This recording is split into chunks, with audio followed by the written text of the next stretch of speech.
가야의 첫 임금 수로왕. 하늘이 열리고 세상이 생겨난 뒤 오랜 세월이 흘렀어요. 그런데 한반도 남쪽에는 아직 나라도 없고 왕도 없었어요.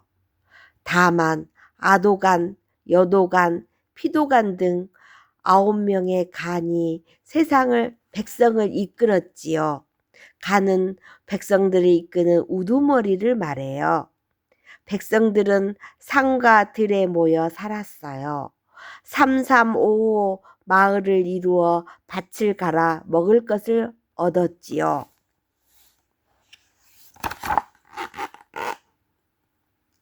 그러던 어느 날이었어요. 여기 누가 있느냐? 어디선가 이상한 목소리가 들려왔어요. 내가 있는 이곳이 어디냐? 사람들은 너도 나도 집 밖으로 뛰쳐나왔어요. 저기에서 들리는 목소리가 틀림없어요. 누구가 구지뽕을 가리켰어요. 구지뽕은 거북이가 엎드린 모양의 봉우리예요. 간들은 사람들을 이끌고 구지뽕으로 올라갔어요. 목소리가 다시 물었어요. 여기 누가 있느냐? 그러자 간들이 대답했어요. 여기에는 우리들이 있습니다. 목소리가 다시 물었어요. 여기가 내가 있는 이곳이 어디냐? 이것은 구지뽕입니다.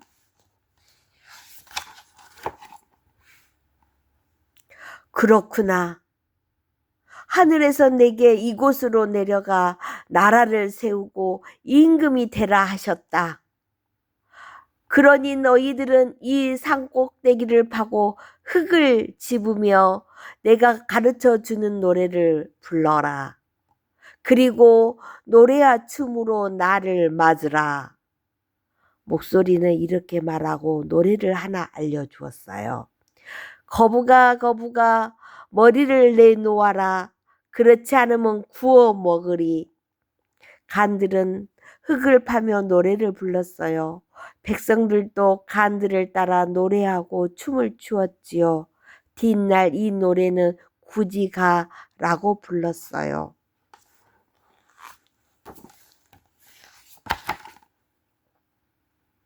거북아 거북아 머리를 내놓아라. 노랫소리는 점점 커졌어요. 하늘에서 임금을 내려준다니 간들과 백성들 모두 기뻤어요. 노랫소리가 커질수록 어깨는 더욱 들썩거렸고 허공을 희희 젓는 팔과 다리는 멈출 줄을 몰랐어요. 저기 하늘에! 순간 노랫소리가 뚝 끊겼어요.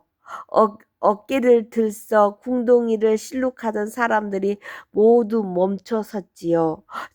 저것이 뭐지? 하늘에서 자줏빛 줄이 드리워지고 있었어요.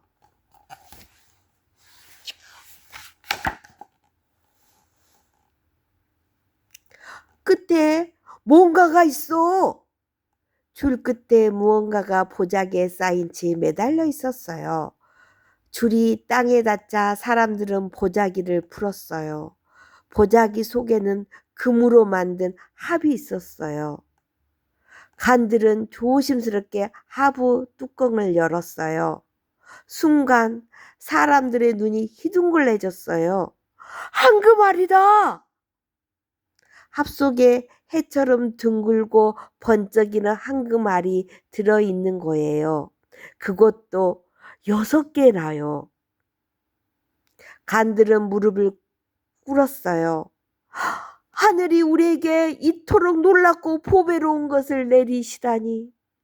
백성들도 넙죽넙죽 절을 했지요.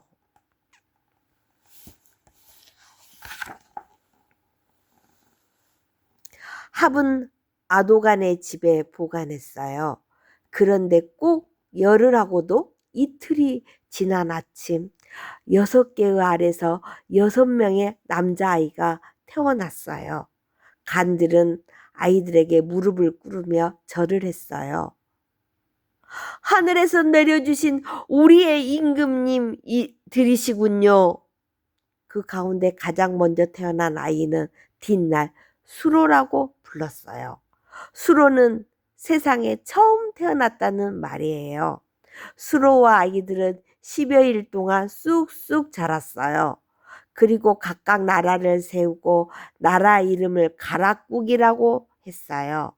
그런데 수로가 세운 가락국이 우두머리가 되었어요. 그 가락국을 금관가야라고 해요.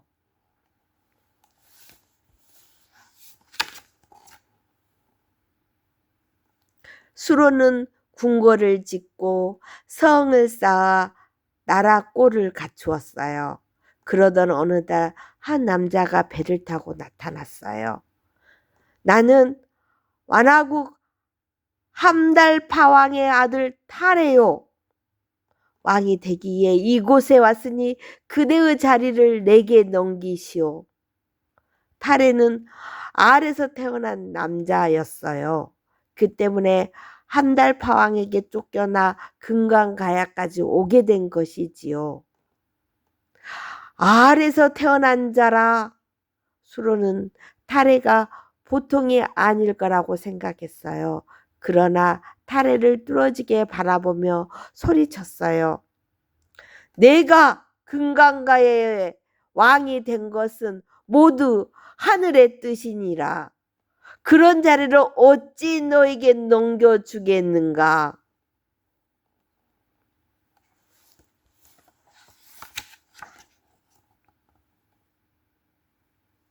타레는 지지 않고 맞섰어요. 좋소. 그럼 누구 힘이 더 센지 한번 겨뤄봅시다. 그렇게 말한 타레는 매로 변했어요. 그러자 수로가 발을 굴러 높이 날아올랐어요. 순간 수로의 모습은 온데간데 없이 사라지고 커다란 독수리가 매를 노려보고 있었어요. 타레가 참새로 변하자 수로는 새배로 변했어요. 타레는 자기의 힘이 수로에게 미치지 못한다는 것을 깨달았어요. 매가 독수리를, 참새가 새매를 어떻게 이길 수 있겠어요? 내 어찌 태왕을 이기겠습니까? 타레는 이렇게 말하고는 금강가야를 떠났어요.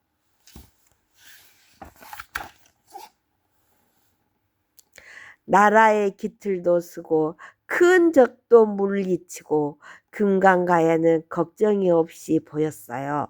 그러나 간들에게는 한 가지 근심이 있었답니다.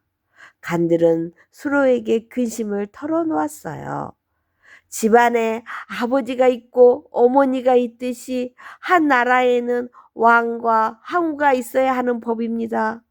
그러니 하루라도 빨리 좋은 여자를 찾아 항우로 삼으시옵소서.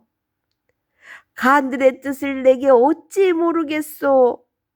그러나 내가 이곳에 내려온 것이 하늘의 뜻이듯 항우 역시 하늘이 내려주실 것이요. 그러니 그대들은 서둘지 마시오.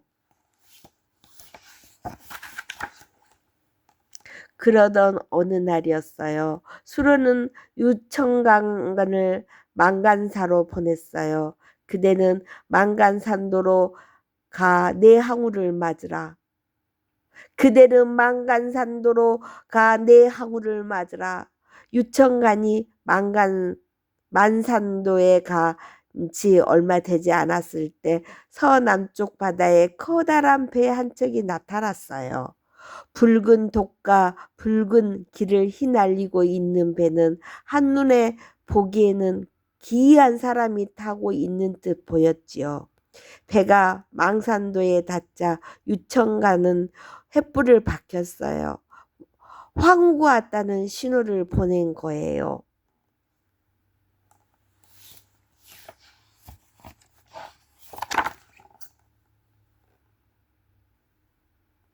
수로는 곧 간들과 신하들을 보내 왕후를 맞이하게 했어요. 그런데 왕후가 이렇게 말했어요.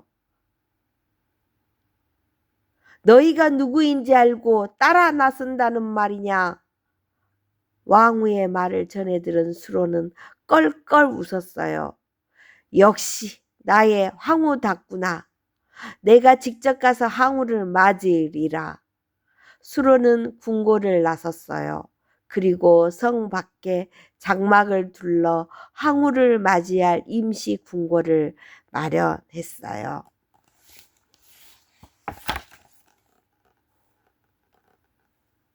황후는 그제야 배에서 내렸어요. 그러나 수로에게 가는 대신 높은 언덕으로 올라갔어요. 그리고는 산신께 제사를 올렸답니다. 금강가야의 산신께 고하나이다. 인도 아유타국의 공주 허항옥, 하느님의 명대로 금강가야의 항우가 되어 대기 위에 파도를 헤치고 바다를 건너 이곳에 왔사옵니다. 허항옥은 이렇게 하늘을 향해 애치고는 자신이 입고 있던 비단 바지를 벗어 산신께 바쳤어요.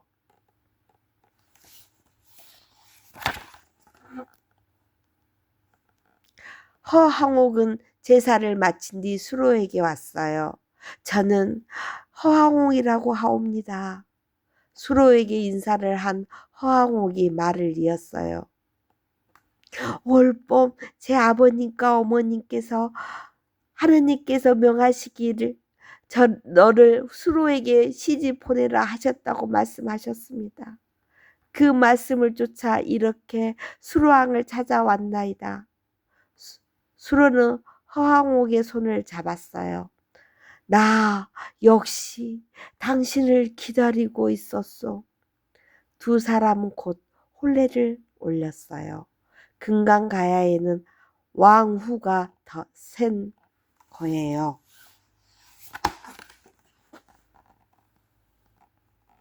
항우가 서자 수로는 더욱 훌륭하게 나라를 이끌었어요.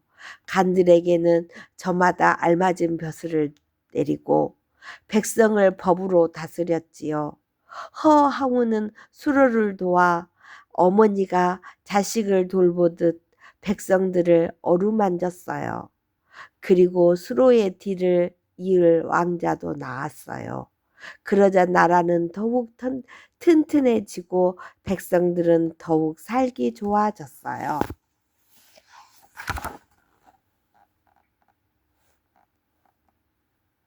그렇게 오랜 시간이 흐른 뒤 허항우가 세상을 떠났어요.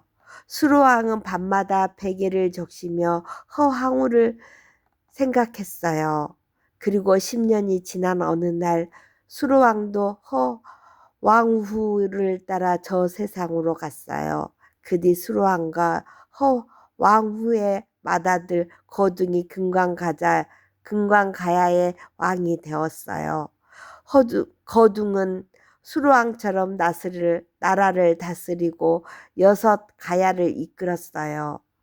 거둥의 뒤를 이은 왕들도 나라의 힘을 키웠어요. 수로왕과 허황후는 숨을 거두었지만 그 후손들이 금강가야를 굳건하게